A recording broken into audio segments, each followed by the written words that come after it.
시간이 되었으므로 묵상 기도하심으로 2022년 4월 10일 주일 예배를 하나님 앞에 올려드리겠습니다.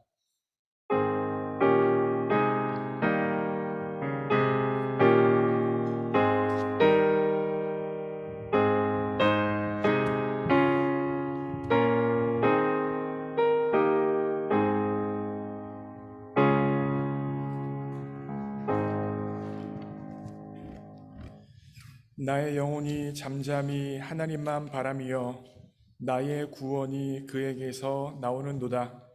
오직 그만이 나의 반석이시요 나의 구원이시요 나의 요새이시니 내가 크게 흔들리지 아니하리로다. 사랑하는 하나님 아버지, 오늘 이 시간 세상을 바라보고 사람을 바라봤던 시선이 하나님을 향하여 나아갑니다. 세상을 바라보지 아니하고 사람을 바라보지 아니하고 살아서 역사하시는 우리 하나님 한 분만을 바라봅니다. 하나님을 신령과 진정으로 예배하기 원합니다. 이 시간 성령 하나님의 은혜를 우리 마음 가운데 부어주셔서 우리 모두가 하나님이 찾은 바 되어주시는 신령과 진정으로 예배드리는 자가 될 수 있도록 주장하여 주옵소서. 모든 것 주님께 의탁합니다. 예수님의 이름으로 기도합니다. 아멘. 이 시간 다 함께 일어나셔서 함께 하나님을 찬양합니다.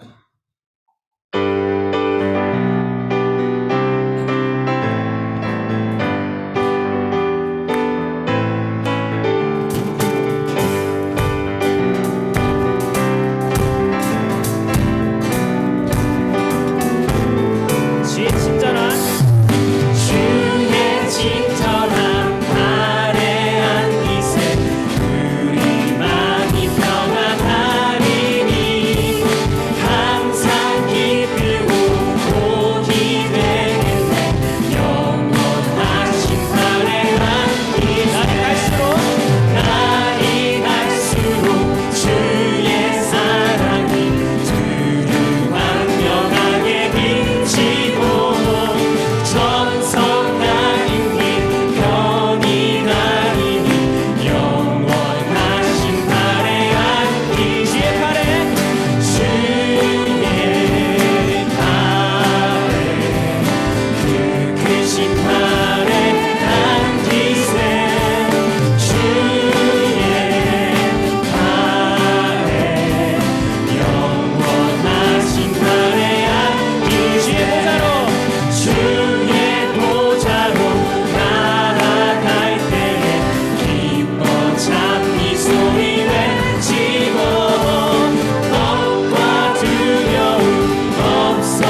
있도다. 주의 피 믿으오 주의 보혈 그 어린 양의 매우 귀중한 피로다.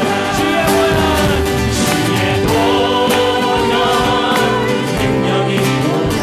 주의 피 믿으오 주의 보혈 그 어린 양의 매우 귀중한 피로다.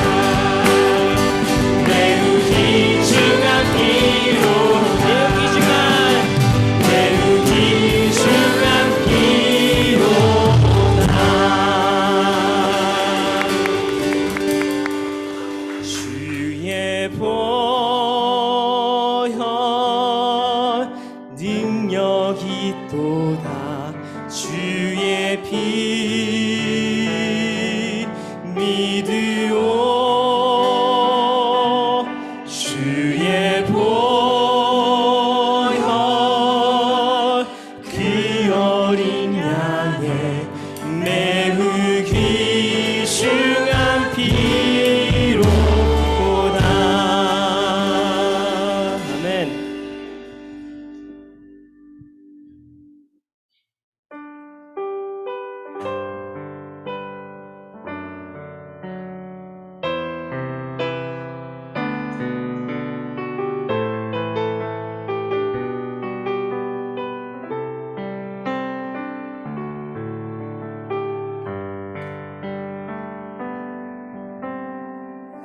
이 세상 가장 아름다운 순종의 눈물 온 세상 다시 빛나게 한 생명의 눈물 그가 이 땅에 그가 이 땅에 오신 이유 죽어야 살게 되고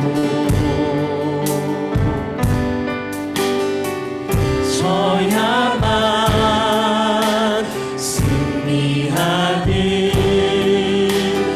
놀랍고 영원하신 빛 지으신 그대로 내 목 지키 우리의 창조주 그리스도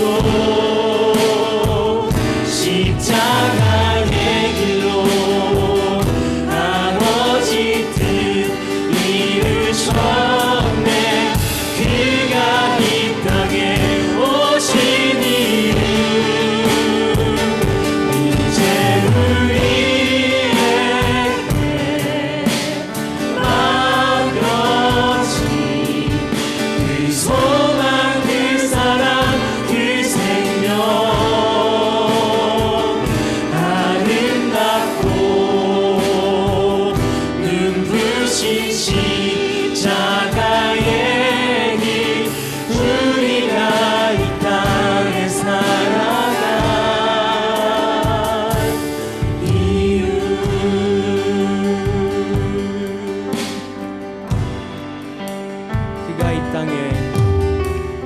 그가 이 땅에 오신 이유 죽어야 살게 되고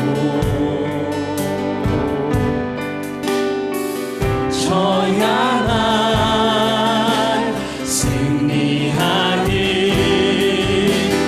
놀랍고 영원하신 이 지으신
십자가를 질 수 있나?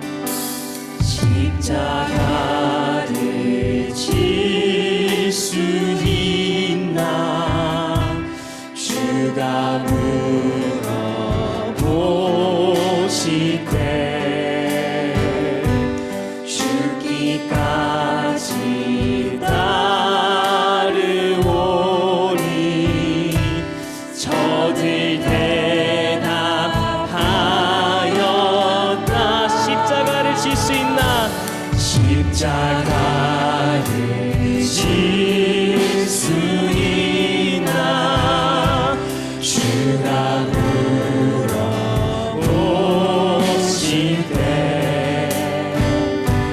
죽기까지 따르오니 저들 대답하였다. 우리의 생명 우리의 생명 주의 것이니 당신의 역사 당신의 역사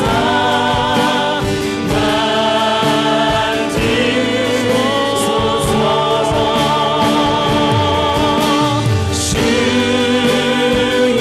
주님도 따라 살아갈 동안 사랑과 충성 늘 같이 오리라. 우리의 심령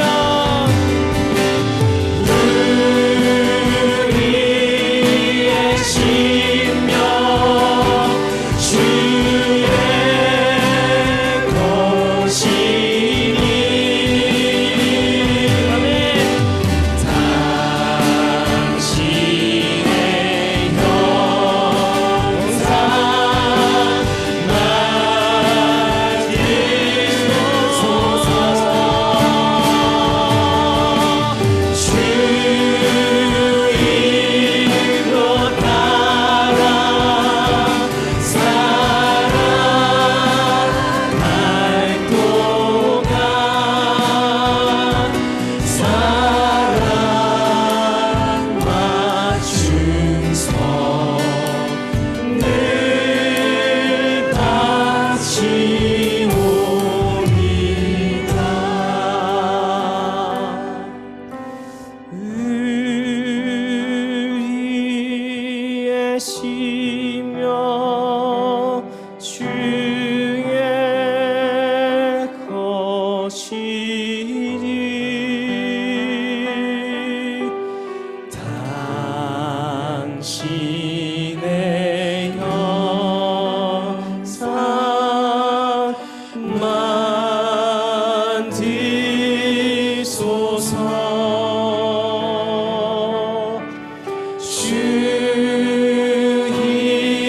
주님도 따라 살아갈 동안 사랑과 충성 늘 같이 오리라. 이 시간 합심하여 기도하기 원합니다. 우리 모두가 사람 앞에 나온 것이 아니라 하나님 앞에 나왔습니다. 세상의 창조주이신 하나님이요 역사의 주관자이신 살아서 역사하시는 하나님 앞에 나왔습니다. 그 하나님 앞에 이 시간 신령과 진정으로 예배하기를 원합니다. 단지 형식이 아니라 마음을 담아드리는 예배가 되어지길 원합니다. 하나님, 혹시나 하나님 앞에 나아갈 때 죄된 것, 연약한 것 있다면 이 시간 정결케 하시고 온전케 하시는 예수 그리스도의 보혈로 우리를 씻어주시고 우리 모두가 하나님이 원하시는 예배자로 거듭나는 예배가 될 수 있도록 주여 주장하여 주옵소서. 이 시간 하나님보다 높아져 있었던 내 생각, 내 마음들이 있다면 보호자 앞에 다 꿇어 엎드려 무너지는 시간 될 수 있도록 주장하여 주옵소서. 모든 세상 걱정과 염려 다 내려놓고 하나님 한 분을 바라보는 예배 시간 될 수 있도록 주장하여 주옵소서. 함께 합심하여 기도합니다. 기도하시겠습니다. 사랑하는 하나님, 이 시간 살아서 역사하시는 하나님 앞에 나아갑니다. 사람 앞에 나아가는 것이 아니라 하나님 앞에 나아갑니다. 주님 형식만으로 나아가는 것이 아니라 내 마음과 뜻과 정성을 다해 주님 앞에 나아갑니다. 주여, 우리 예배가 살아있는 예배, 하나님께서 받으실 만한 예배가 될 수 있도록 주장하여 주옵소서. 이 시간 예수 그리스도의 보혈을 우리 교회 예배 가운데 가득 부어주시길 원합니다. 예수 그리스도의 십자가의 보혈의 공로 없이는 하나님 살아서 역사하신 하나님 앞에 나아갈 수 없사오니 주여, 우리의 생각과 우리의 마음과 우리의 행동과 우리의 언어와 우리의 전 존재 가운데 묻어있는 오염되어져 있는 죄가 다 사해지게 하여 주시고 흰눈보다 더 깨끗하게 되어져서 은혜의 보좌 앞으로 담대히 나아갈 수 있도록 역사하여 주옵소서. 혹여나 내 생각과 내 마음이 하나님보다 앞서 있고 높아져 있는 것은 아닙니까? 그렇다면 이 예배 가운데 내 생각, 내 마음이 보좌 앞에서 다 무너지는 시간 될 수 있도록 인도하여 주옵소서. 하나님 앞에 꿇어 엎드리는 시간, 하나님 앞에 무너지는 시간, 하나님 앞에 통회하며 자복하는 시간, 돌이키는 시간이 예배 시간 될 수 있도록 주장하여 주옵소서. 우리 예배 가운데 성령 하나 일하여 주옵소서. 우리 예배를 받아 주옵소서. 우리 예배를 통하여 영광 받아 주옵소서. 오 하나님, 주장하여 주옵소서.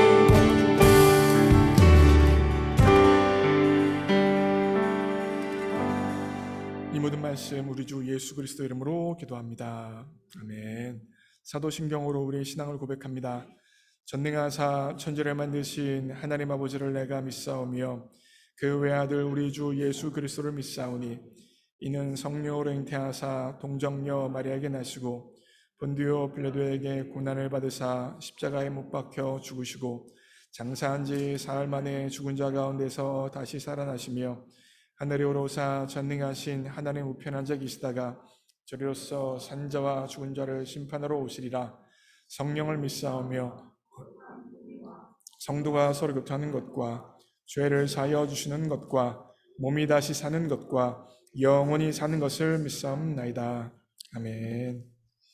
교독문 129번 종료주일입니다. 저와 여러분이 교독합니다. 제가 먼저 읽겠습니다. 시온에 따라 크게 기뻐할지어다. 예루살렘아 따라 즐거이 부를지어다. 보라, 내 왕이 내게 임하시나니 그는 공의로우시며 구원을 베푸시며 겸손하여서 나귀를 타시나니 나귀의 작은 것 곧 나귀 새끼니라. 내가 에브라임의 병거와 예루살렘의 말을 끊겠고 활도 끊으리니 그가 이방 사람에게 화평을 전할 것이요 그의 통치는 바다에서 바다까지 이르고 유브라데 강에서 땅 끝까지 이르리라. 앞에서 가고 뒤에서 따르는 무리가 소리 높여 이르되 호산나 다윗의 자손이여 찬송하리로다. 주의 이름으로 오시는 이여 가장 높은 곳에서 호산나 하더라. 아멘. 자리에 앉으시겠습니다. 이 시간 우리를 대표해서 정일영 형제 기도해 주시겠습니다.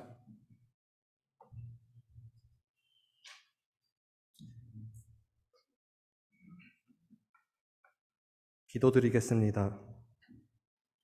사랑이 많으신 하나님 아버지, 오늘도 저희들을 예배의 자리로 불러주셔서 예배드리게 하심을 감사드립니다. 하나님께서 이 예배를 주관하여 주셔서 주님이 기뻐 받으시는 예배를 드리게 해주시옵소서.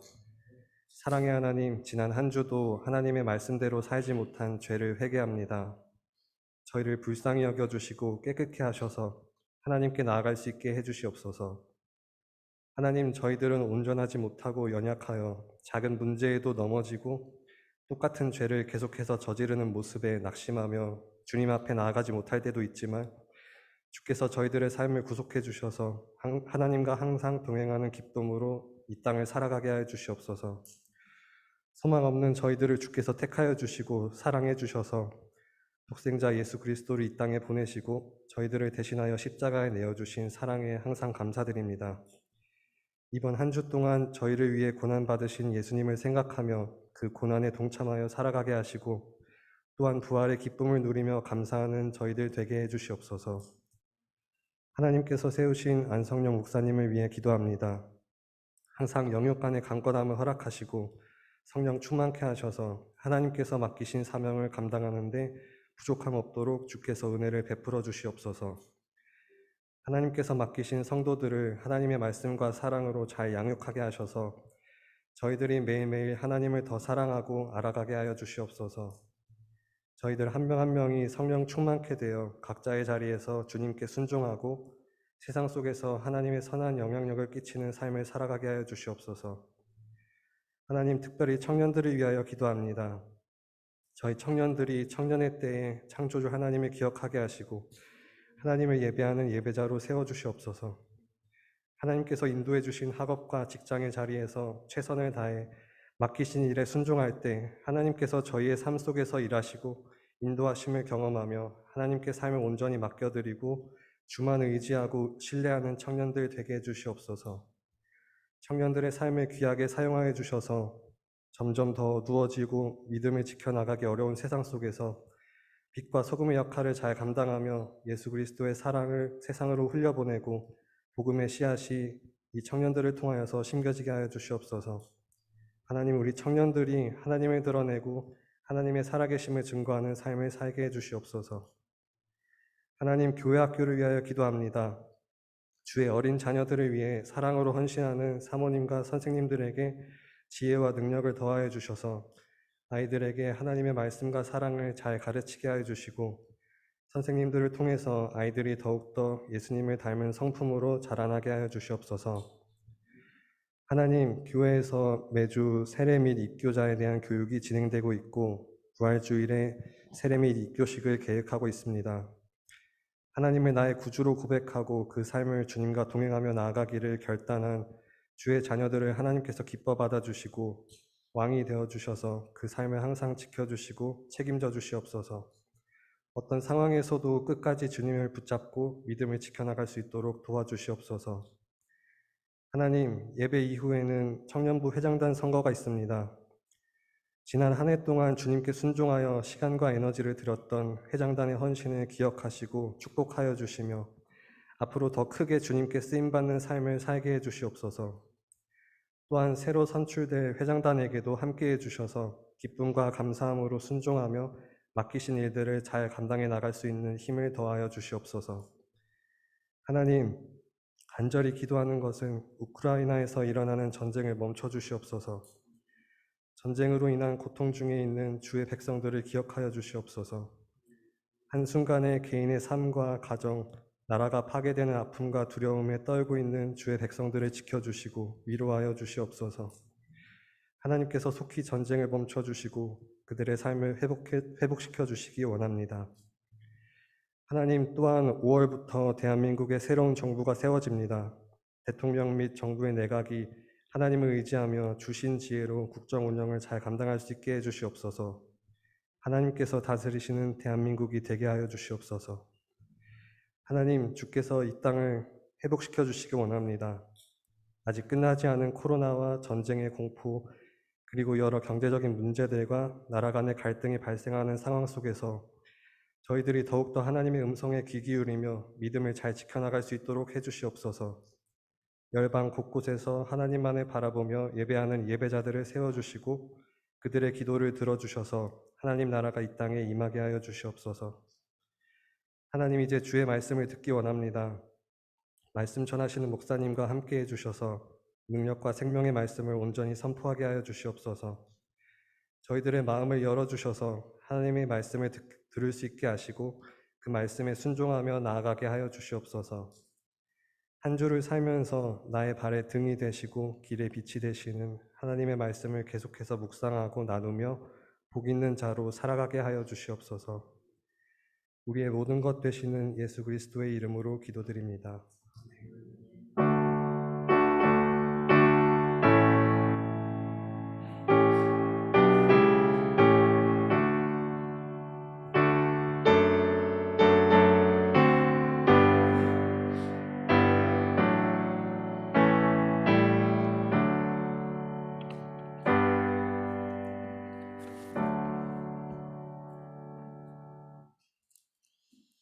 오늘 주실 하나님 말씀은 요한복음 2장 13절부터 22절까지 말씀.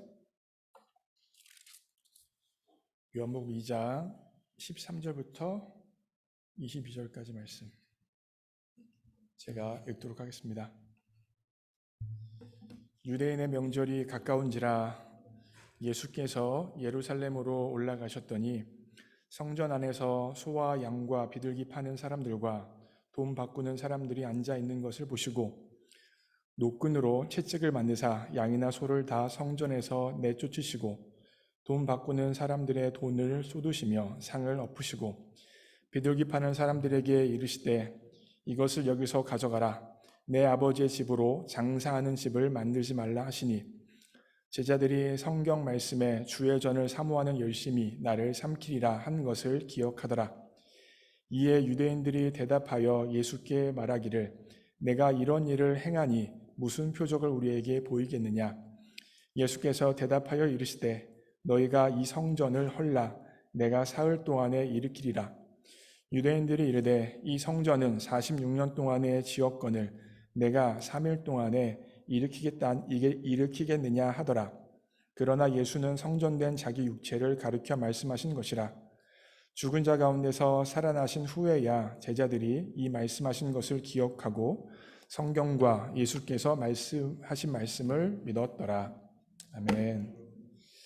반갑습니다. 예수님을 알게 하는 목자 안송용입니다. 우리들은 예수님을 사랑과 은혜가 충만하신 분으로 생각을 합니다. 그런데 오늘 본문 말씀에는 사랑과 은혜가 충만한 예수님이 아니라 분노를 일으키시는 예수님, 화를 내시는 예수님이 나타나고 있습니다. 상을 뒤엎고 동전을 쏟으시고 노끈으로 채찍을 만드셔서 소란과 난리를 피우시는 예수님이 본문 말씀 가운데 등장하고 있습니다. 그러면서 성전에 있던 사람들을 책망하시는 거죠. 이걸 우리식으로 조금 이야기하면 갑자기 저 뒤에 문으로 어떤 남자가 들어와서 막대기를 들고 와서 막 휘두릅니다. 그러더니 우리 봉오남을 집어 던지고 강대상을 뒤집어 엎고 사람들을 다 내쫓는 상황이라고 한번 생각해 보십시오. 바로 그와 같은 일이 일어나고 있는 것입니다. 그런데 여기서 분명히 기억할 게 있어요. 오늘 본문에서 예수님께서 분노하시고 책망하시고 호되게 뭐라고 말씀하신 대상들이 지금 어디에 있습니까? 성전 안에 있어요? 성전 밖에 있어요? 성전 안에 있는 사람들이에요. 우리식으로 말씀을 드리면 예수님께서 분노하시며 책망하시는 사람은 교회 밖에 멀리 있는 어떤 비신자가 아니라 오늘 교회에 와서 예배드리고 앉아있는 우리를 향하여서 주님께서 분노하시고 책망하셨다는 것입니다. 다시 말씀드리면 오늘 지금 온라인과 현장에서 예배드리고 있는 우리가 바로 이 책망의 대상이 될 수도 있다는 거죠. 그래서 오늘 저는 성전을 청결케 하신 예수님의 이 사건을 기반으로 해서 크게 주제를 이렇게 잡았습니다. 예수님께 책망받지 않으려면. 오늘 본문 말씀을 통하여서 예수님께 책망받지 않으려면 어떻게 해야 될까요? 첫 번째입니다. 읽겠습니다. 시작. 편리함보다 마음을 드리는 것에 초점 맞춰야 합니다. 편리함보다 예배를 통하여서 마음을 드리는 것에 더 초점을 맞춰야 합니다.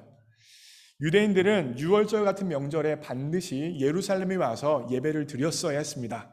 반드시 드렸어야 되는 거예요. 근데 이때 예배를 드릴 때 필요했던 것이 소나 양이나 비둘기 같은 재물입니다. 그러면 자신이 살던 집에서 그게 10km일 수도 있고 10마일, 20마일, 100마일 떨어질 수도 있잖아요.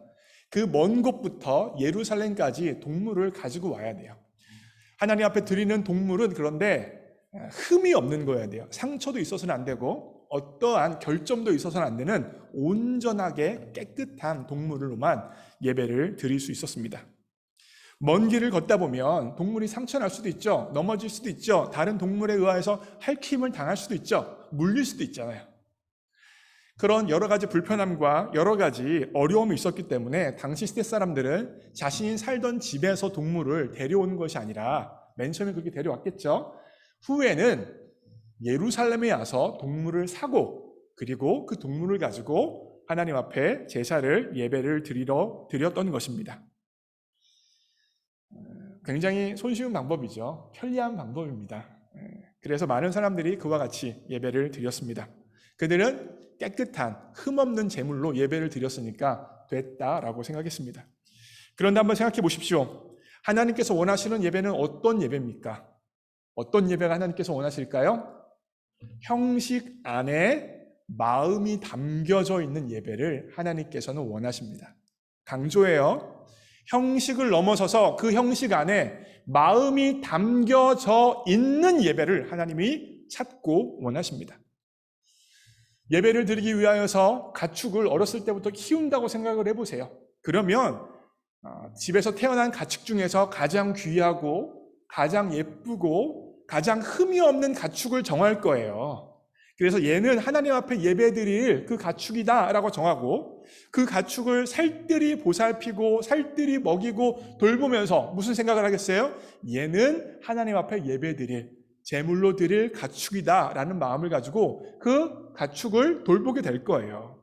그 과정을 통하여서 준비되어지는 게 뭐예요? 하나님을 예배하는 마음이, 하나님을 향해서 사랑으로 예배하는 마음이 차근차근 준비되어지고 있는 거예요. 하나님 앞에 그냥 가서 예배 드리는 것이 아니라 그의 삶의 자리에서, 삶의 영역에서 예배를 준비하고 예배를 향하여 나아가는 마음을 준비하게 되어지는 것입니다. 그런데 만약에 단지 예루살렘에 와서 가축을 사게 되어지면 그 모든 과정이 어떻게 되어져요? 생략되는 거죠. 단지 일상생활에서는 하나님 생각도 안 합니다. 예배드릴 생각도 안 합니다. 예배드릴 준비도 안 해요. 돈만 있으면 되는 거예요. 돈만 있으면 언제든지 가축을 살 수 있으니까. 물론 편리함을 저는 거절하는 건 아니에요. 여러분 만약에 편리함을 우리가 다 없애야 된다라고 하면 여러분 앉아서 예배드리면 안 되고 서서 예배드려야 되고 더 힘들게 예배드려야 된다 그러면 기마자세로 예배드려야 되는 거예요. 그렇죠? 그렇게 정성을 다해서 예배드려야 된다는 거잖아요. 저는 그런 차원을 말씀드리는 게 아니라 불편하게 예배드려야 된다를 찬성하는 것이 아니라 어떠한 형식으로 예배를 드리든지 마음을 담아 드릴 수 있는 예배여야 한다는 것을 이야기하고 싶은 겁니다. 제가 어떤 목사님께 들은 이야기예요. 강남의 한 교회에서 가을에 교회에서 김장을 한다고 여전도의 회원들에게 모이라고 이야기했습니다. 그래서 그 교회 권사님들이 김장날 다 모였어요. 근데 갑자기 그동안 우리 교회 성도가 아닌 사람이 교회에 와 있는 거예요. 그래서 몇몇 분들이 성도가 아닌데 와 있어요? 그래서 물어봤습니다. 아니 우리 교회 성도님이 아니신데 어떻게 김장하는데 교회 김장하는데 오셨어요? 했더니 사모님이 가라고 해서 왔어요. 무슨 말입니까? 어떤 분이 자기가 가서 일하기 싫으니까 집에서 일하는 아줌마를 보냈습니다. 집에서 일하는 아줌마를 보낸 거죠. 물론 건강상의 이유와 개인적인 사정으로 인해서 정말 자신이 가고 싶은 마음이 충만했는데 정말 어쩔 수 없어서 자기가 가고 싶었는데 못 가니까 어쩔 수 없이 누군가를 대신 보낼 수도 있어요. 그러면 이해할 수 있습니다. 그러나 단지 교회에서 김장하는 게 버겁고 힘들고 어려우니까 나는 그렇게 몸을 들여서 일하고 싶지 않으니까 우리 집에 일하시는 아주머니가 계시니까 돈 주고 그 아주머니가 가서 일하면 되는 거니까라는 마음으로 그 아주머니를 보내셨다면 하나님 앞에 책망받을 수도 있습니다. 왜 그래요? 단지 일하는 게 중요한 거예요? 단지 어떤 행위를 하는 게 중요한 것입니까? 아니에요. 그 행위 안에 하나님을 사랑하는 마음, 하나님 앞에 헌신하고 싶어하는 마음이 중요한 것입니다. 네, 오늘 주일 예배 잘 나오셨어요? 책망의 대상이 될 수도 있는데 나오셨습니다. 지난 2년 동안 우리는 코비드를 지나갔습니다. 이제 코비드가 많이 지나갔죠. 옛날에 비해서. 저는 지난 코비드를 지나면서 온라인으로 예배드리는 것에 대해서 굉장히 감사했습니다. 모여서 예배드릴 수 없었고 함께 모일 수 없는 상황에서 그래도 온라인으로 예배를 드릴 수 있다는 것이 얼마나 감사했는지 모릅니다. 그리고 제가 언젠가도 온라인으로 예배 드리는 것에 대해서 감사하고 온라인으로 적극적으로 예배 드려도 된다고 말씀을 드렸습니다. 말씀드렸어요. 분명히 기억나시죠? 저는 온라인 예배나 현장 예배나 동일하게 하나님 앞에 드려지는 예배라고 생각을 해요. 그런데 만약에 온라인으로 예배를 드리시는데 편리함만을 추구하기 때문에 온라인으로 예배를 드리고 있다면 하나님 앞에 책망받을 수도 있습니다. 무슨 말이냐면 아침에 일어나서 깨끗이 씻기도 싫고 정갈하게 옷 입기도 싫고 화장하기도 싫고 걸어서 교회 나오기도 싫고 차 타고 운전하고 가는 것도 귀찮으니까 에이 집에서 예배 드리지 뭐 그러면서 온라인으로 예배 드리고 있다면, 그리고 지금 이 순간 예배를 드리면서 먹을 것을 먹으면서 예배를 드리고 있다면 파자마 입고 예배를 드리고 있다면, 왔다 갔다 설거지하면서 예배를 드리고 있다면, 편리함만을 추구하면서 예배를 드리고 있다면 하나님께서 책망하실 수도 있습니다. 온라인으로 예배 드리는 게 문제가 아니라 어떻게 온라인으로 예배를 드리고 있느냐가 문제예요. 하나님 앞에 신령과 진정으로 내 건강상의 문제, 개인적인 문제로 인하여서 현장에 나아갈 수 없는 안타까운 상황 가운데도 내가 어떻게 해서든지 온라인으로 신령과 진정으로 예배를 드리겠다 맘먹고 정성을 다해서 주일 예배를 준비한 가운데 온라인 예배를 드린다면 전혀 문제 없습니다. 그러나 나 편하고자, 나 조금 더 쉬고자 불편함을 감수하기 싫어서 온라인을 택하고 있다면 하나님이 책망하실 수도 있다는 겁니다.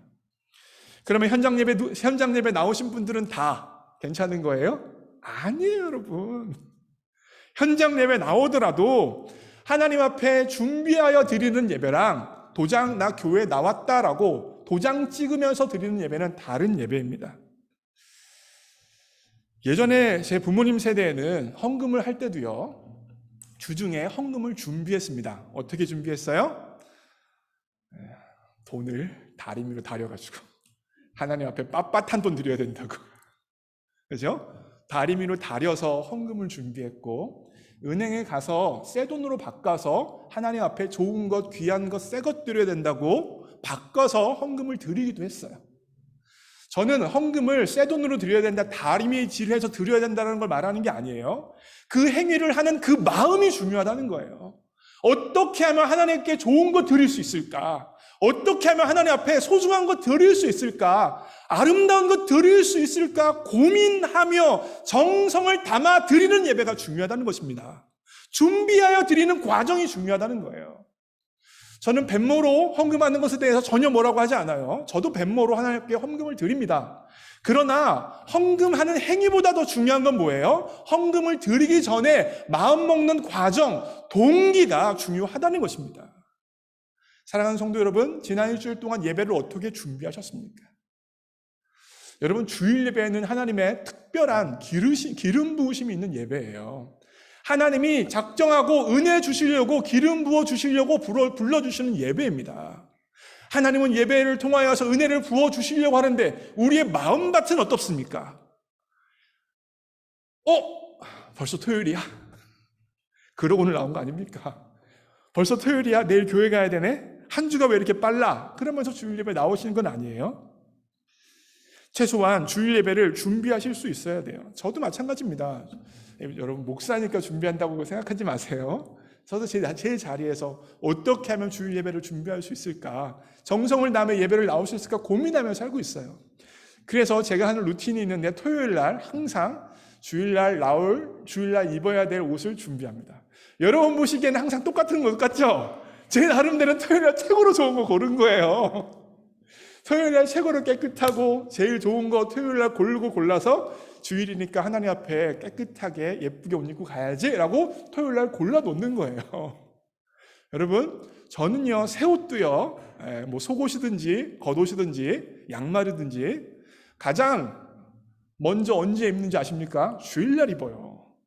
난닝구도 새 속옷은 주일날 처음 꺼내서 입어요. 왜요? 그게 주님을 향한 제 마음이에요. 하나님 앞에 나아갈 때 어떻게 하면 잘 나갈 수 있을까? 어떻게 하면 마음을 담아서 주님을 섬길 수 있을까? 이게 바로 중요하다는 것입니다. 여러분과 저의 일주일을 되돌아보기 원해요. 주일날 어떻게 나오셨습니까? 예배를 준비하고 오셨어요? 마치 이스라엘 백성들이 가축이 태어나면 너는 하나님 앞에 드릴 가축이다라는 것을 정해놓고 그 가축을 알뜰히 살뜰히 돌보면서 예배드릴 준비를 삶에서 한 것처럼 그와 같은 과정이 여러분과 제 삶에 있었냐는 것입니다.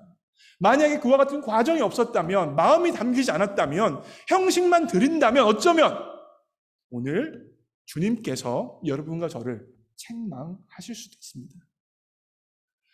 마음을 담아 예배를 준비하고 신령과 진정으로 예배를 드릴 수 있는 여러분과 제가 되어지기를 주님의 이름으로 축복합니다. 두 번째 포인트예요. 첫 번째 포인트는 예배 드리는 사람들의 초점을 맞춰서 제가 이야기 드린 거고, 두 번째 포인트입니다. 한번 읽어보겠습니다. 시작. 성전을 예배와 기도의 공간으로 지켜야 합니다. 성전을 뭐로 지켜야 돼요? 예배와 기도의 공간으로 지켜야 됩니다. 성전과 교회가 1대1로 대응되는 것은 아니지만, 하지만 신약식으로 이야기한다면 이 성전은 그래도 교회라고 이해할 수 있습니다. 그래서 교회는 예배와 기도의 공간입니다. 교회의 본질은 예배와 기도예요. 곧 교회는 나의 만족과 내가 무엇인가를 얻어내기 위해서 다니는 공간이 아니라, 참여하는 공동체가 아니라 하나님 앞에 드리기 위해서 참여하는 공간입니다. 여러분, 예배에 정의가 있는데, 예배는요 하나님 앞에 무언가를 받아내는 게 아니라 내가 꿇어 엎드려 하나님 앞에 드리는 게 예배예요. 결국 교회는요 예배의 공간이고 섬김의 공간이라고 이야기할 수 있습니다. 그런데 오늘 본문에 나타난 제사장들을 생각해 보세요. 아까 제물을 파는 상인들이 예루살렘의 명절 때 굉장히 많다고 말씀을 드렸죠. 그런데 이 상인들이 나중에는 제사장들과 결탁을 합니다. 그래서 상인들이 성전 밖에서 동물을 파는 게 아니라 성전 안으로 들어와서 동물을 팔기 시작해요. 그리고 성전 안에서 동물을 더 비싸게 팝니다. 밖에 있었던 순례자들은 성전 안에 있는 동물들이 더 비쌌음에도 불구하고 거기 있는 걸 살 수밖에 없었어요. 왜냐? 상인들과 제사장들이 결탁을 해서 제사장들이 성전 바깥에서 온 제물이면, 동물이면 흠이 있다라고 지적을 해서 받아주지 않았어요. 그러니 예배드리러 온 사람들은 싼 성전 밖에서 있는 동물이 아니라 비싸도 성전 안에 있는 동물을 살 수밖에 없었던 것입니다. 이와 같은 세태를 보신 예수님께서는 뭐라고 말씀하셨냐면, 너희가 내 아버지의 집을 강도의 소굴로 만들었다. 누가 강도예요? 제사장이 강도고 상인들이 강도예요. 나의 유익을 위하여서, 나의 만족을 위하여서 하나님의 이름을 이용하고 성전을 이용하고 있잖아요. 그러니 강도라고 말할 수밖에 없죠. 또 오늘 본문에서 예수님께서 뭐라고 말씀하셨습니까? 장사하는 장소로 만들었다. 무슨 말이에요? 이윤을 추구하는 곳으로 만들었다는 것입니다. 그와 같이 성전을 장사의 장소, 이윤 추구의 장소로, 강도의 소굴로 만들어버린 세태에 대해서 오늘 주님께서는 책망하셨던 것입니다. 미국에서 실제로 일어났던 일이에요. 한 목사님이 지역 교회 협의회에서 주관하는 연합 부흥에 참석하셨습니다. 한번 가끔씩 그런 거 있죠. 블리밍턴은 없지만 인디애나폴리스만 해도 그런 게 있어요. 연합 부흥회 같은 거, 교회들. 근데 그때 연합 부흥회 강사로 오신 목사님이 설교를 해주시는데, 아직 예수님을 영접하지 못한 가족들을 어떻게 구원의 길로 인도할 수 있을지, 자녀들이 어떻게 하면 착하고 건강하게 그리고 실력 있는 일꾼으로 좋은 대학 갈 수 있을지, 이런 것에 대한 방법을 알려주시는 강사님이었대요. 근데 그 강사 목사님이 제시한 방법이 뭐였냐? 놀라지 마세요. $2,000를 헌금하면 된답니다. 오늘 $2,000만 헌금하면 가족도 구원받고 자녀들도 착하게 자라 좋은 대학 갈 겁니다 라고 했어요. 이게 메인 아이디어였는데 엄청 언변이 좋은 강사였나 봐요. 그 부흥에 참석한 사람들이 눈물을 흘리며 기도하면서 $2,000씩 막 헌금을 착착착 했답니다. 이 연합집회에 참석했던 그 목사님은 그 세태에 대해서 중세시대 면죄부와 동일하다고 생각했고, 분노하는 마음이 생겼고, 그 세태를, 그 작태를 지적하며 지역 일간 신문에 이와 같은 연합 부흥회는 열지 말아야 된다라는 기고를 했어요. 그 기사가 나가자마자 연합 집회를 관장했던 임원진 목사님들이 그 기사를 쓴 목사님에게 연락을 했습니다. 이번 연합 부흥회에서 지금까지 어떤 부흥회보다 헌금이 많이 나왔고 많은 사람들이 은혜를 받았고 기도 응답을 받았는데 왜 당신은 별나게 이것 가지고 뭐라고 하느냐? 기사 쓴 목사님을 책망합니다. 믿음으로 헌금하면 하나님이 주실 것인데 그 기회를 주지 않는 것이 오히려 목사로서 직무 유기가 아니냐라고 오히려 기사를 쓴 목사님을 책망했다는 거예요.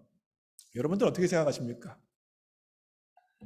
저는 이런 연합 부흥회 하지 말아야 된다고 생각하고, 그 연합집회 강사와 임원진 목사님들은 다 회개해야 된다고 생각합니다. 회개해야 된다고 생각해요. 뭘 하고 있는 거예요? 하나님의 이름으로, 예배라는 이름으로 장사하고 있는 거예요. 이윤을 추구하고 있는 겁니다. 교회에는 다양한 어려움과 문제를 가지고 계신 절박한 성도님들이 계십니다.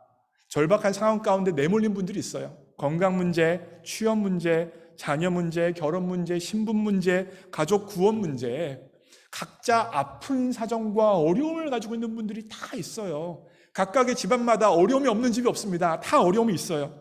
얼마나 그 어려움 가운데 절박하겠습니까? 얼마나 힘들겠어요. 지푸라기라도 잡고 싶은 심정이 그 사람들의 심정이 아니겠습니까? 근데 그와 같이 어려움 가운데 우리가 하나님 앞에 나아갈 수 있는 이유는 무엇입니까? 하나님이 내 아버지이기 때문이에요. 하나님이 내 아버지이시기 때문에 하나님 앞에 나아가 기도할 수 있는 건 당연한 것입니다. 그런데 문제는 뭐냐면 사람들이 내 목적과 내 이득을 놓고 하나님과 거래를 하려고 하면 안 됩니다. 무슨 말이냐면 2,000달러 낼 테니까 내 신분 문제 해결해 주세요. 이런 방식은 안 된다는 거예요. 하나님이 무슨 심부름센터 직원입니까? 2,000달러 내놓으면 해결해 주고, 하나님이 무슨 이민 변호사예요? 돈만 내면 해결해 주게요?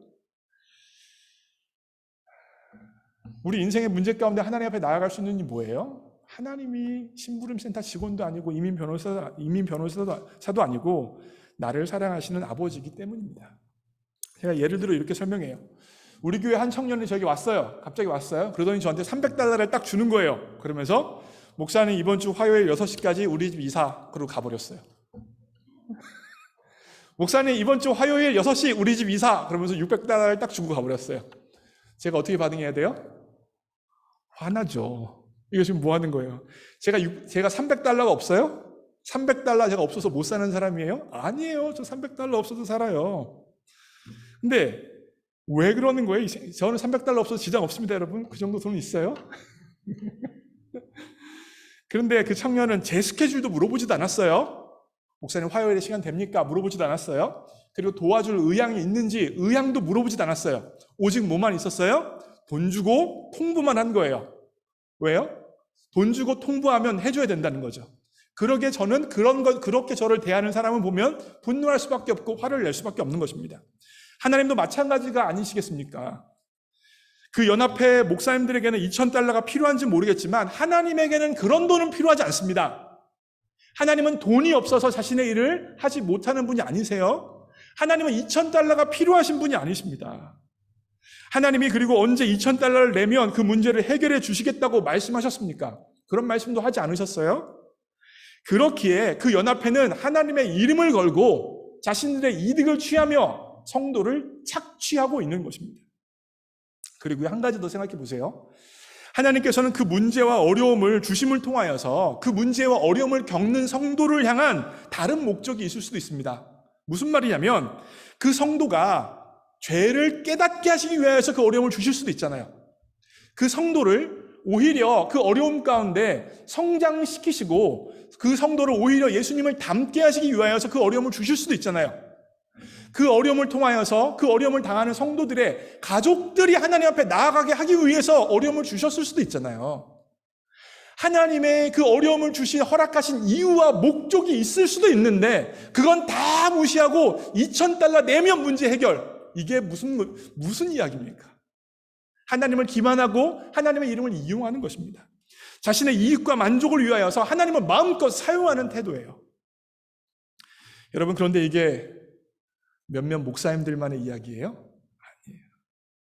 오늘 여기 앉아있는 여러분과 서 있는 저의 이야기예요. 외적으로 나타난 양성은 다르지만 우리는 언제나 누구를 만나든 어떠한 상황을 겪던 한 가지 기준으로 그 상황과 사람을 평가하려고 합니다. 그 기준이 뭔지 아십니까? 나에게 득이 되느냐, 실이 되느냐예요. 이 사람을 만나는 게 나에게 득이 되느냐, 실이냐.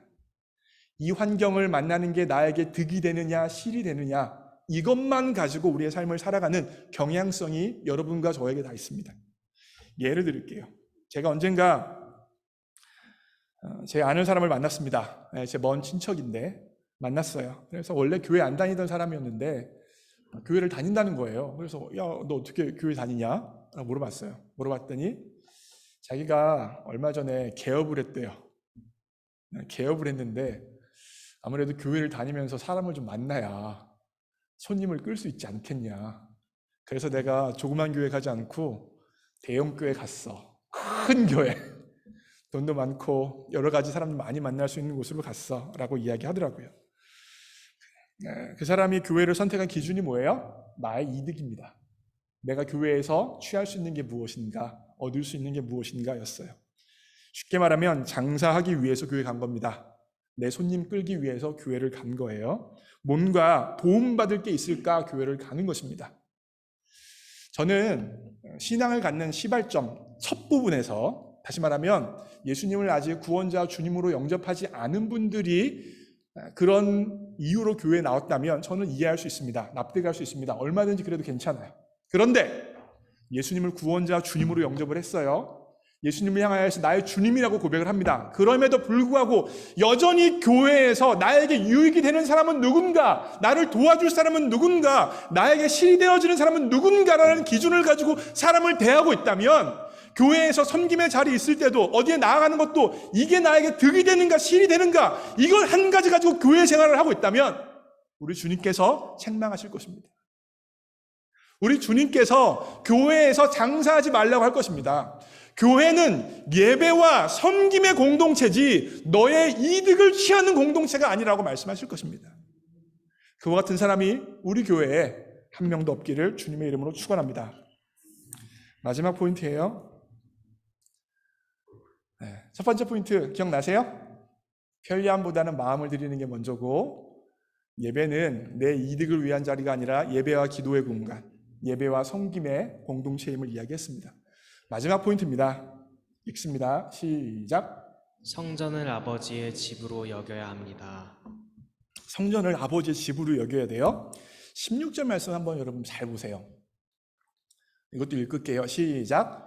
비둘기 파는 사람들에게 이르시되 이것을 여기서 가져가라. 내 아버지의 집으로 장사하는 집을 만들지 말라 하시니. 예수님께서 성전을 향하여서 뭐라고 말씀하셨습니까? 본문에서 내 아버지의 집이라고 말씀하셨죠. 예수님에게 있어서 성전은 어떠한 장소, 어떠한 건물이 아니라 내 아버지의 집이었어요. 내 아버지의 집이기 때문에 그와 같은 열정을 가지고 성전 정화 사건을 일으키셨어요. 얼마나 열정을 가지고 성전 정화 사건을 일으키셨냐면 제자들이 예수님의 그와 같은 행동을 보고 이렇게 이야기했습니다. PPT 다음 거 좀 넘겨주세요. 안 넘어가네요 갑자기. 네, 읽습니다. 시작. 제자들이 성경 말씀에 주의 전을 사모하는 열심히 나를 삼키리라 한 것을 기억하더라.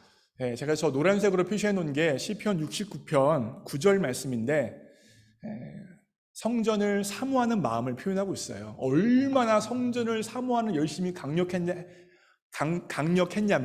자기를 다 태울 정도였다는 거예요. 자기를 다 살라버릴 정도로. 그만큼 예수님은 하나님의 집, 아버지의 집, 성전을 사랑했고 성전에 대한 열정을 가졌고 성전에 오염된 것을 견디실 수 없었습니다. 제가 예를 들어 설명할게요. 자, 제가 레스토랑에 갔습니다. 우리 청년들 몇 명과 함께 레스토랑에 갔다고 생각해 보십시오. 우리는 이제 식당에서 밥을 먹고 있는데 갑자기 깍두기들, 갱들이 들어왔어요. 그러더니 레스토랑에 들어와서 행패를 부리고 테이블을 뒤집어 엎고 막 그러는 거예요. 안성희 목사가 어떻게 했을까요? 무서워서 가만히 있죠. 무서워서 가만히 있죠. 갱들, 깍두기도 이따만한 사람들 몇 명이 하는데 무서워서 그냥 가만히 있죠. 왜 가만히 있는 거예요? 제 일이 아니잖아요. 그죠? 제가 당사자가 아니니까 굳이 내 일이 아닌데 내가 저 깡패들이랑 싸울 일까지는 없죠. 안타깝긴 합니다. 주인의 사정이. 그러나 내 일이 아니기 때문에 가만히 있습니다. 그 가게에서 일하는 종업원들은 어떨까요? 물론 종업원이라서 직장이긴 하지만 그 무서운 깡패들이랑 싸울 힘과 능력까지는 없어 보입니다. 그래서 손님인 저보다 더 안타깝겠지만, 왜냐하면 다 치워야 되니까 그 사람들이. 그러나 가만히 있어요. 근데 가만히 있을 수 없는 사람이 있습니다. 누구예요? 그 식당 주인의 아들은 가만히 있지 못해요. 깡패가 아무리 무섭고 아무리 힘이 세 보이더라도 아들은 깡패를 말립니다. 말리다 안 되면 깡패와 싸웁니다. 어떻게 해서든지 깡패를 저지하려고 합니다. 왜 그렇습니까? 내 아버지의 집이기 때문입니다. 내 아버지의 집이기 때문에, 내 아버지의 집이 망가지고 있기 때문에, 내 아버지의 집이 이와 같이 오염되어지고 있기 때문에 그 마음의 불이, 그 마음의 열정이, 그 마음에 있는 힘이 가만히 있을 수 없는 거예요. 어떻게 해서든지 싸워서 이 사단을 막아내야 하는 것입니다. 아버지의 집이기 때문입니다. 여러분에게 묻습니다. 여러분에게 교회는 아버지의 집입니까? 여러분들에게 교회는 아버지의 집입니까? 우리 주님께서는, 예수님께서는 성전을 향하여서 무엇이라고 말씀하셨어요? 아버지의 집이다 말씀하셨어요. 그러기에 아버지의 집이기 때문에 아버지의 집인 성전이 오염되어지고 타락되어지고 더러워지는 것을 견디실 수 없어서 성전 정화 사건을 일으키셨습니다. 만약에 교회를 아버지의 집이라고 생각하는 분들이 있다면 그분들은 헌신과 희생을 통하여 섬기고 있을 것입니다. 예배를 섬길 것이고 공동체를 섬길 것이고 한 아버지의 같은 형제 자매들을 자신의 시간과 재능과 에너지를 들여서 아버지의 집에 해당하는 것이기 때문에 섬기고 있을 것입니다. 그러나 단지 교회를 일주일에 한 번 가야 하는 어떠한 장소, 예배드리는 장소로만 생각하고 있다면 손님처럼 왔다 갔다만 할 것입니다. 언젠가 블루밍턴에 엄청나게 비가 온 적이 있습니다. 블루밍턴에 비가 굉장히 많이 온 적이 있어요. 근데 비가 너무 많이 와가지고 우리 여기 예배당 1층에 물이 찼었어요. 많이 찬 건 아니고 한 이만큼 정도 찼나? 그래서 보일러실 쪽이 좀 낮아요, 교회가. 그리고 화장실 쪽이 좀 낮거든요. 그래서 물이 한 이만큼 들어왔습니다. 그래서 물 빼는 일, 그리고 물이 그렇게 들어오면 진흙도 같이 들어옵니다. 그래서 진흙 치우는 일을 제가 어떤 형제와 함께 같이 했습니다. 한 2-3시간 걸린 것 같아요. 그래서 제가 그 일이 다 끝나고 나서 그 형제한테 이렇게 수고해줘서 참 고맙습니다 라고 제가 인사를 했습니다. 근데 제가 그렇게 말을 하자 그 형제가 저한테 한마디를 했는데 그 말이 제 머릿속에서 지금도 잊혀지지가 않아요. 뭐라고 했는지 아십니까? 별 말씀을요, 제 일인데요, 우리 교회인데요 라고 말한 거예요. 제가 그 말 듣고 감동해가지고 별 말씀을요, 제 일인데요, 우리 교회인데요. 무슨 말이에요? 교회가 일주일에 한 번 예배드리는 공간이라는 거예요? 아버지의 집이라는 거예요? 아버지의 집이라는 거예요. 내 아버지 집에 물이 들어왔어요. 진흙이 들어왔어요. 그러면 아들이 그 집에 물을 빼고 진흙을 빼는 것이 칭찬받을 만한 일입니까? 라고 그 형제가 저에게 대답을 한 거예요.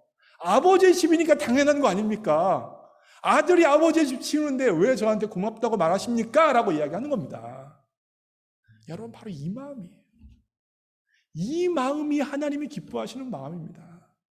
이 마음을 가지고 공동체를 섬기고 지체를 섬기는 게 바로 하나님이 찾은 바 되어주시는 마음입니다. 오늘 설교를 마무리합니다.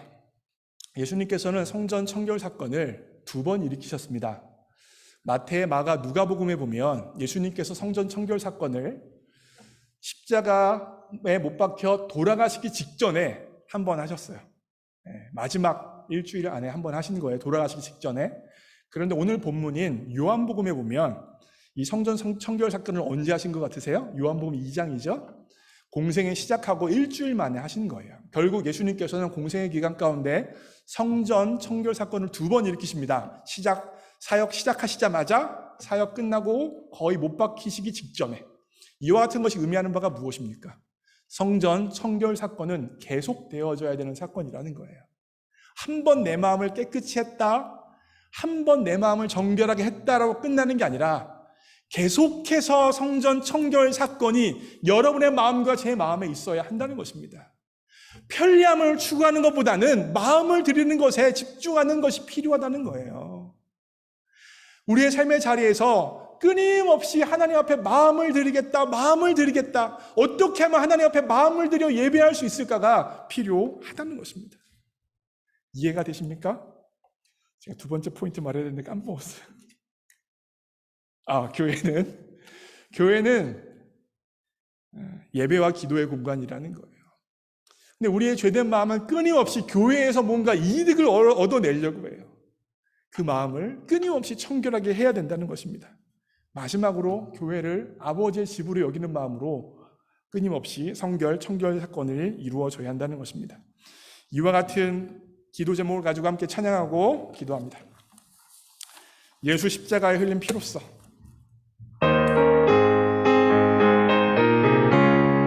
함께 박수하며 찬양할까요? 예수 십자가에 흘린 피로써 그대는 신기어 있는가. 더러운 죄 회개하는 능력은 그대는 참이지 않는가. 주 예수와 밤낮으로 주 예수와 밤낮으로 늘 함께 그대는 행동을 하는가.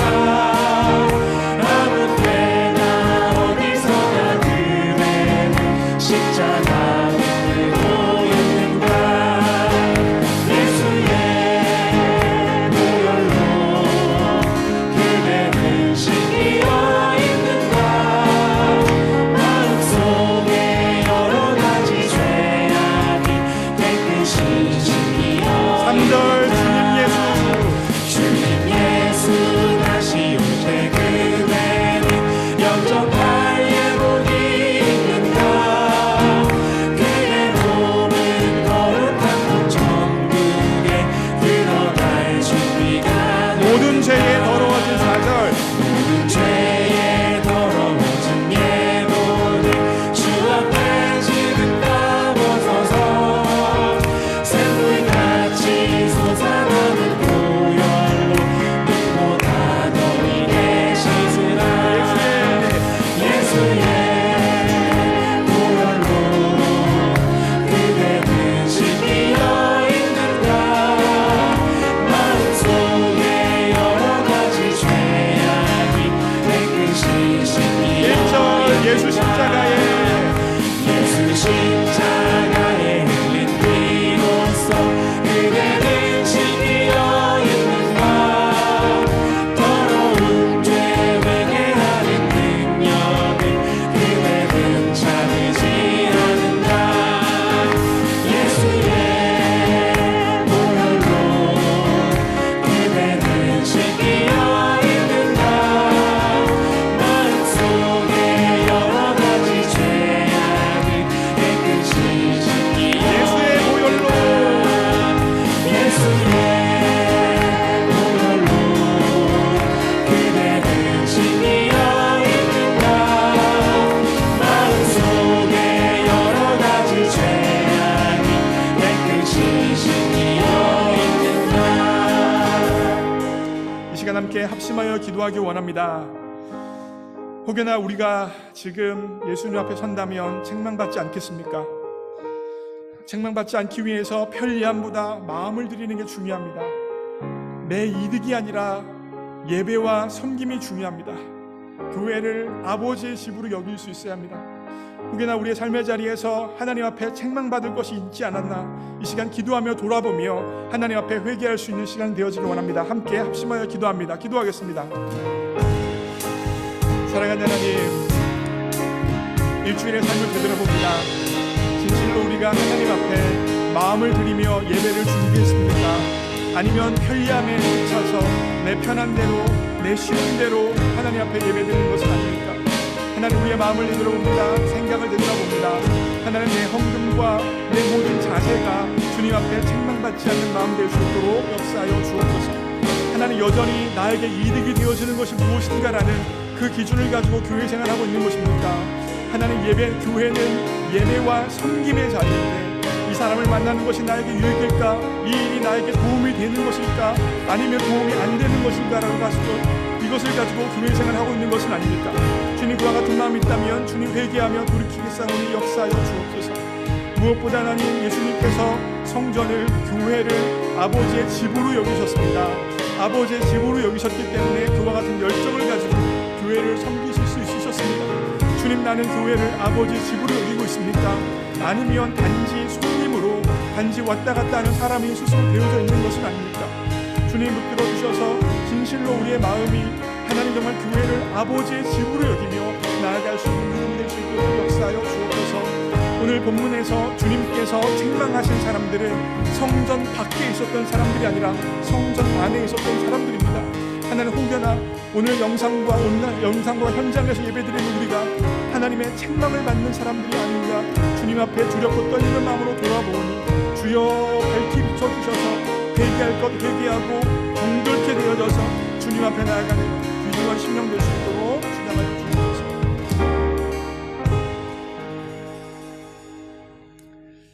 사랑하는 하나님 아버지, 예수님께서는 성전 안에서 예배드리는 사람들을 책망하셨습니다. 혹여나 지금 우리가 그 책망을 받는 사람들이 아닌가 두렵고 떨리는 마음으로 주님 앞에 섭니다. 주님, 우리가 편리함보다 주님 앞에 마음을 들여 예배 드리는 것에 집중할 수 있도록 도와주옵소서. 주님, 교회 가운데 나의 이득을 챙기려 하지 않게 하여 주시고 장사하려 하지 않게 하여 주시고 예배와 섬김을 위해 교회에 나올 수 있도록 역사하여 주옵소서. 하나님, 교회를 단지 어떠한 장소로 여기는 것이 아니라 아버지의 집으로 여기어 예수님처럼 교회를 사랑하는 마음이 우리의 모두의 마음 될 수 있도록 주장하여 주옵소서. 모든 것 주님께 의탁합니다. 예수님의 이름으로 기도합니다. 아멘. 이 시간 봉헌 찬양하면서 준비된 예물을 주님 앞에 올려드리겠습니다.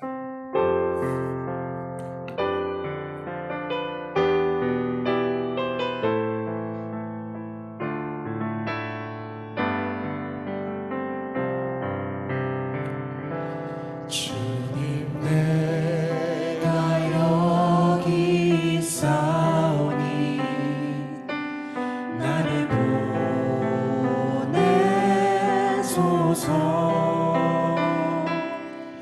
나의 맘 나의 몸 주께 드리오니 주 받으옵소서.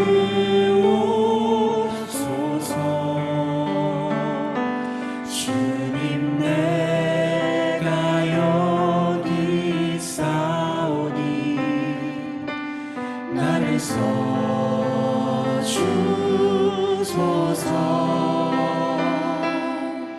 가진 것 모두 다 주께 드리오니 주 받으옵소서.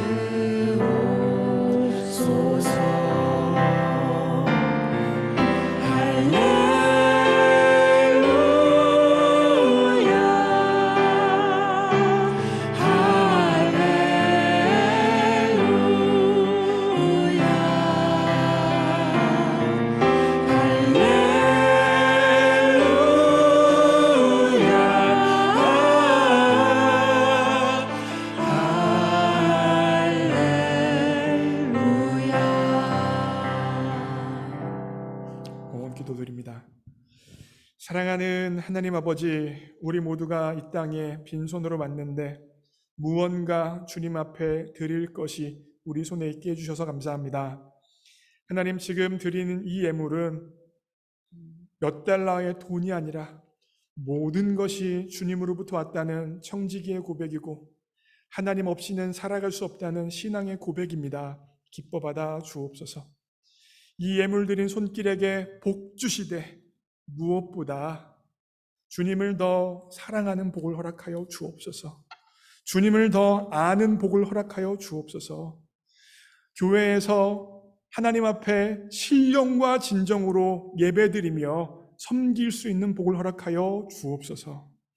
교회를 아버지의 집으로 여기며 자신의 유익이 아니라 예배와 섬김을 위해 나아갈 수 있는 복을 허락하여 주옵소서.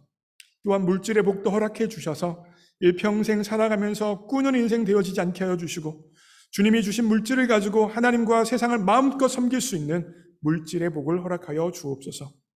하나님, 우리 교회에 교회를 아버지의 집으로 여기며 자신의 시간과 재정과 에너지와 삶을 들여 섬기는 손길들이 참으로 많습니다. 하나님 그 모든 것들 기억하여 주셔서 그분들에게 하나님께서만 주실 수 있는 기쁨과 평강을 허락하여 주시고 무엇보다 그분들의 섬김이 천국에서 해같이 빛나도록 일하여 주옵소서.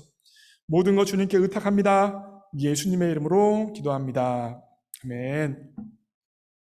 교회 소식입니다. 온라인과 현장에서 예배드리시는 모든 분들을 예수님의 이름으로 환영하고 축복합니다. 네, 오늘 성전 청결 사건 이야기했다고 혼나지, 어차피 성전 안에 오면 교회 오면 혼나니까 다음 주에 교회 오지 말자 이러면 안 돼요, 여러분. 다 오셔야 됩니다. 네.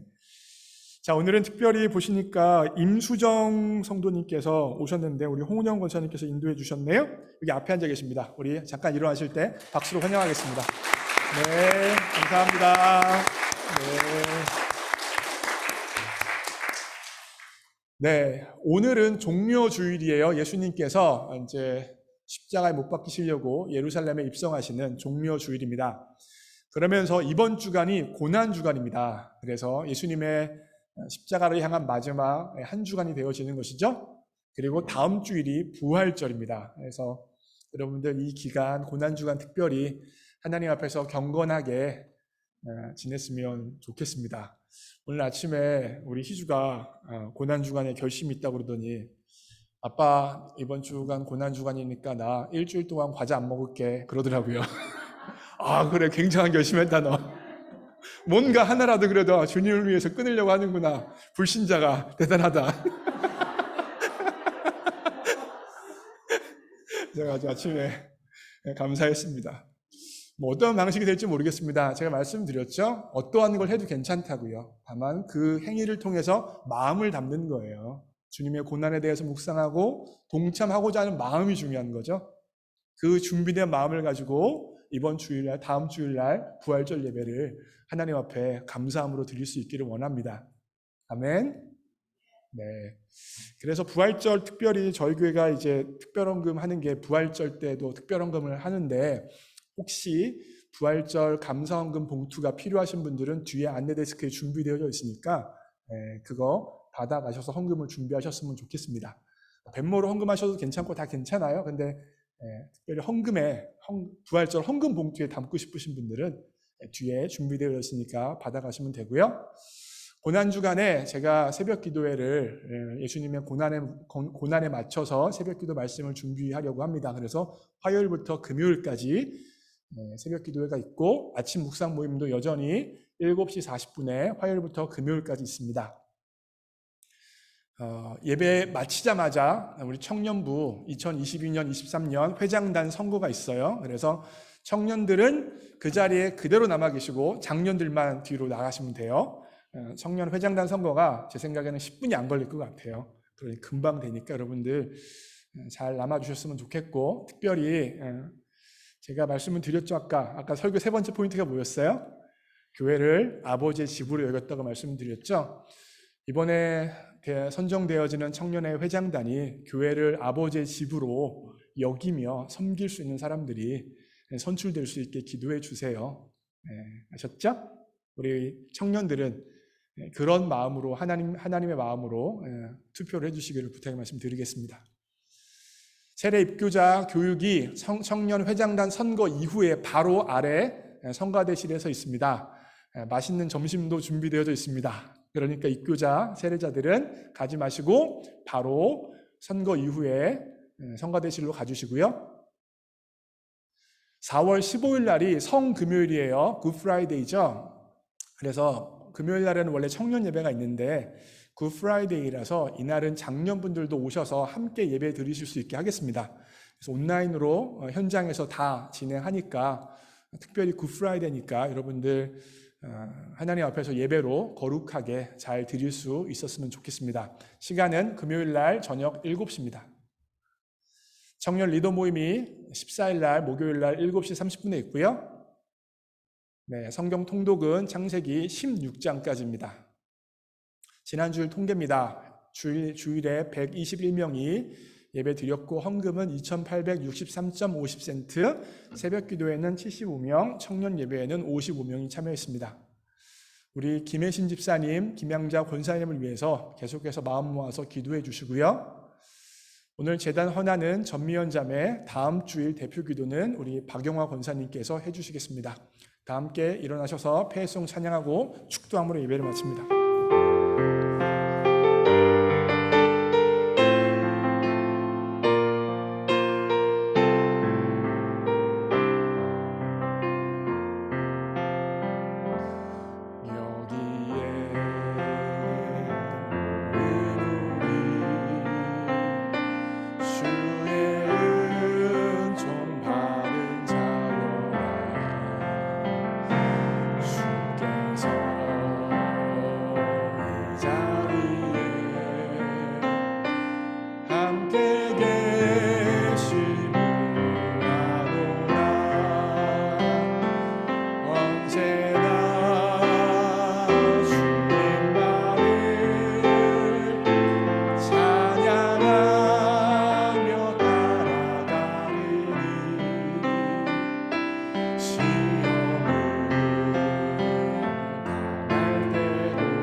이제는 우리 주 예수 그리스도의 십자가의 은혜와 하나님 아버지의 무조건적인 사랑과 성령 하나님의 임재 역사하심이 하나님의 전을 사랑하고 신령과 진정으로 예배드리고자 결단한 모든 주의 백성들 머리 위에 이제로부터 영원까지 함께 없으시기를 예수님의 이름으로 축원하옵나이다. 아멘.